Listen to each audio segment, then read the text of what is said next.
Evening, folks. Welcome back. It's John Pettipas. 5 minutes before 7 o'clock in the evening of, I was over the house cooking supper and doing dishes.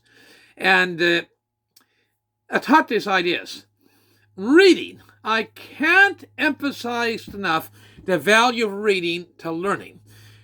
When I was a kid, one other fantastic thing my parents did, Mother used to IGA store.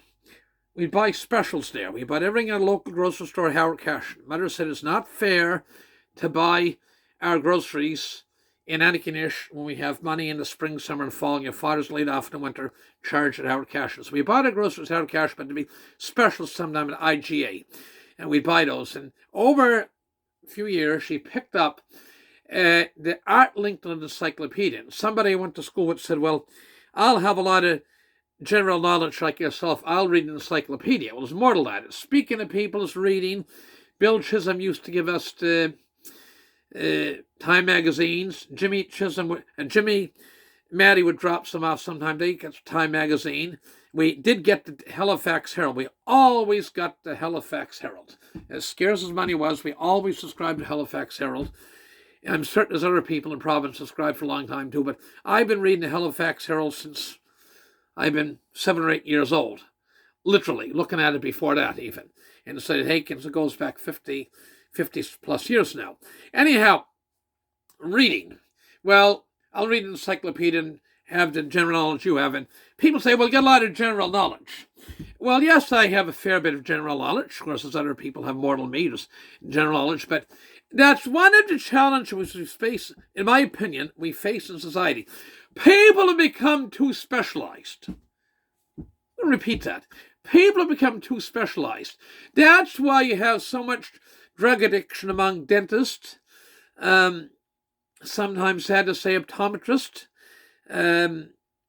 skin surgeons. They're just doing one thing. If you're a general practitioner, you get everything from people late in life to pregnant women to children. You get, if I was going to be a doctor, I'd want to be a GP. Now, you don't make as much, but it's much more rewarding. General practitioner as opposed to specialist. Financially, the specialist is very rewarding, but again, why do we have so much drug addiction among some of these people? Even nurses and people in specialized positions in hospitals, very high rate of drug addiction. And I'm talking illicit drugs. I tell you one thing, I've referred to as just brutal, is Vladimir Putin. If I was dictator of this country, well, I would give ruthlessness in brutal. I'd make Vladimir Putin, when it came to dealing with drugs, I'd make him look like a little wimp, a pussycat. I'm going to repeat that one. I'd make Vladimir Putin look like a little wimp and a pussycat. And I'll do one on RCMP and their unwillingness, almost total unwillingness to deal with illicit drugs. That's a strong statement. Almost total unwillingness of the RCMP to deal with illicit drugs. Anyway, back to reading. I expect in the next year, some of it will happen this year, we will have a terrorist attack in a major European, Canadian, or U.S. city. I'm expecting ISIS, Al-Qaeda, or one of these groups, cliques, terrorist groups, to pull a major terrorist attack in a major city in Europe, Canada, or the United States. I also expect the communist Chinese at some point will shoot down a satellite. And people that depend upon these damn smartphones for everything, and I realize my viewers are looking at my videos for the most part in smartphones as opposed to laptops or computers. At some point, the internet is going to go down. And all these wars that are fought with GPS and all this stuff, we're going to be up Schitt's Creek without a paddle, and then some. We'll be up Schitt's Creek without a paddle and without the canoe. How's that? Okay. We're too dependent upon sophisticated technology. And you say, well, it's a little rant here now, but I'm not.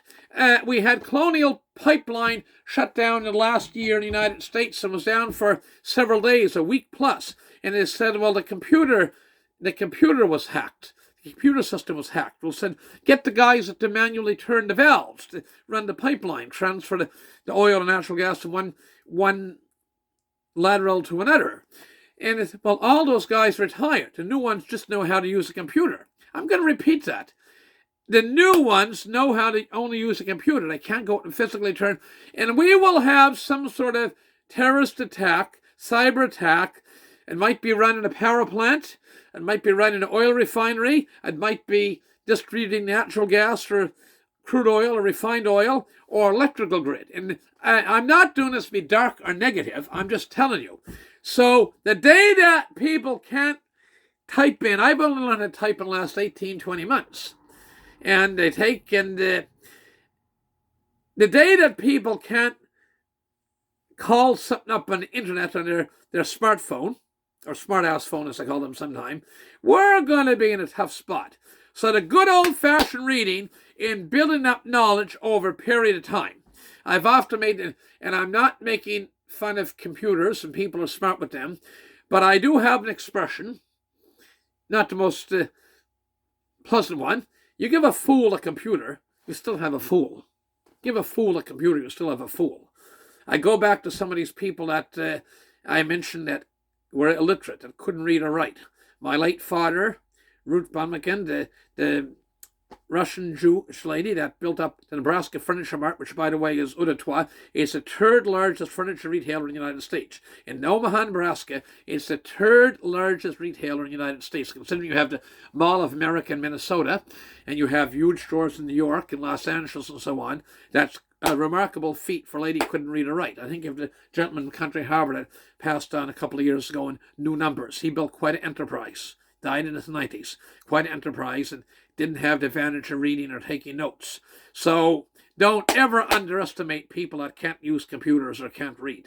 There's character and guts and courage in those people. With that, I gotta go. And please read to your kids. They say a little baby, infant baby, maybe not infant, but a small child that's still in the crib, read to, learns to speak earlier. That's a fact. Okay, learn to speak early. Actually, most people laugh when I tell this. I was slow to learn how to speak. And people tell me, well, John, you sure made up for it since. I was the only child. I was 5 years old. If we didn't have my brother Paul, I would have been the only child. And I had a kitty cat was my love of cats. Kitty cat was my sibling. And Paul came along, which was a wonderful addition. And later on, a surprise baby Donald as well. So you take, and anyway, with that, I got to go. The value of reading. We can't be totally beholden, dependent upon technology. Thank you very much. All the best. It's just after about 7 minutes in the video time. I'll upload this video tomorrow, folks. Thank you for the support and sharing the videos. And we greatly appreciate all of you. Thank you.